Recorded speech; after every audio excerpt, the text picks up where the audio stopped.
Terdapat dua jenis cara orang berfikir. Jenis yang pertama adalah manusia yang hidupnya dah selesa. Aku punya hidup dah okey.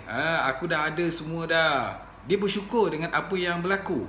Atau dalam bahasa mudahnya, kita kategorikan mereka ni sebagai pemikiran yang tersangkut dalam level yang sama. Mereka ni struggle dalam hidup tapi tak nak buat perubahan untuk dapatkan hidup yang lebih baik. Jenis manusia yang kedua pula, mereka ni ada pemikiran untuk upgrade hidup. Sentiasa fikir untuk mahu berkembang. Sentiasa ada growth mentality. Okay? Mereka ni mahu lakukan yang terbaik untuk hidup mereka dan juga orang di sekeliling mereka. Walaupun mereka ni dah berada di tahap yang sangat selesa, namun mereka mahu berjaya. Dan selalunya orang yang berjaya adalah di kalangan manusia jenis kedua ni. Manusia yang tak nak berjaya ni, mereka ni mempunyai halangan-halangan yang membuatkan dia susah untuk berubah. Jadi, apakah halangan-halangan tu? Jom kita dengar ni.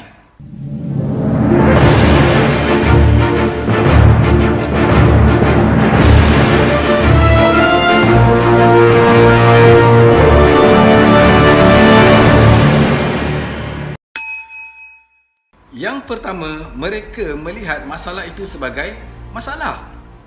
Okey?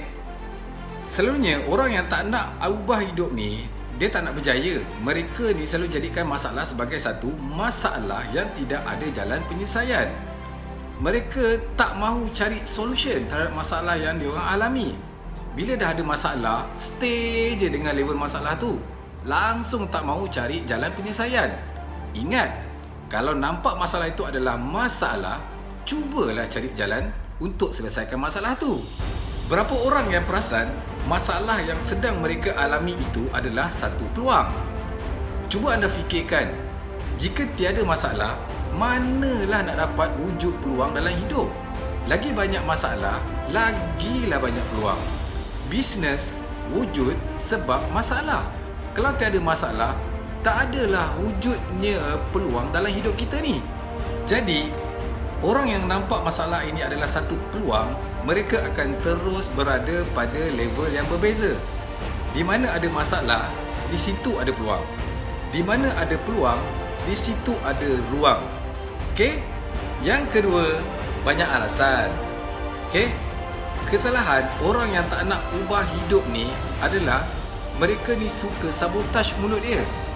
Ada saja benda yang dia buat, dia nak mengomel je di mulut. Apa alasan dia tak bagi? Kerajaan tak bantulah, mak ayah aku bukan keluarga yang senang lah, keadaan tak sesuai lah, hujan lebat lah, kereta rosak lah. Semua jenis alasan yang dia akan bagi kenapa dia tak boleh berjaya. Tapi yang peliknya, mereka-mereka ni tak pula cakap mereka ni tidak boleh berjaya sebab aku sendiri tak mau buat tindakan. Aku sendiri tak mau bagi komitmen. Aku sendiri yang hangat-hangat hati ayam. Okay? Inilah masalah ramai orang kat luar sana. Terus memberi alasan demi alasan. Yang ketiga, suka dengar cakap orang yang salah. Orang kat luar ni mudah je untuk bercakap dan berkata-kata. Terutamanya di media sosial contohnya. Okay? Ramai orang yang tak layak untuk bercakap. Maksudnya, tak layak dari segi apa? Tak layak dari segi memberikan pandangan salah terhadap seseorang. Sebagai contohnya lah kita nak berniaga, tapi kita tanya orang yang tak pernah berniaga. Memang silaplah orang yang kita refer tu. Nak berniaga ni, anda harus tanya orang yang tengah jalankan bisnes tu, ataupun orang yang telah berjaya dalam bisnes tu, ataupun orang yang gagal dan dia bangkit balik dalam bisnes tu. Percayalah dengan prinsip results matter ni. Jangan buang masa dengan bertanya orang yang salah dalam Facebook, dalam Instagram ataupun dalam apa-apa saja media sosial yang lain. Kita boleh tanya dan semua orang boleh memberikan pendapat dan pandangan dia, kerana ianya memang percuma lah kan. Masalahnya, semua orang sanggup beri pendapat dan pandangan ni, tapi adakah mereka sanggup bertanggungjawab dengan pendapat yang mereka bagi? Belajar dari result orang yang dah berjaya dalam perniagaan. Tengok pengalaman dia, tengok kisah mereka.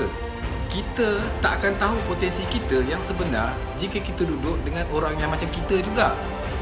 Kita nak tahu potensi kita yang sebenar, kita duduk dengan orang yang hebat dan berpotensi daripada kita. Yang keempat, tak fokus.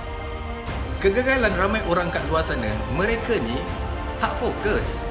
Mereka ni adalah orang yang senang lari dari fokus. Kejap nak buat A, kejap nak buat C, kejap nak buat D. Macam-macam benda dia nak buat.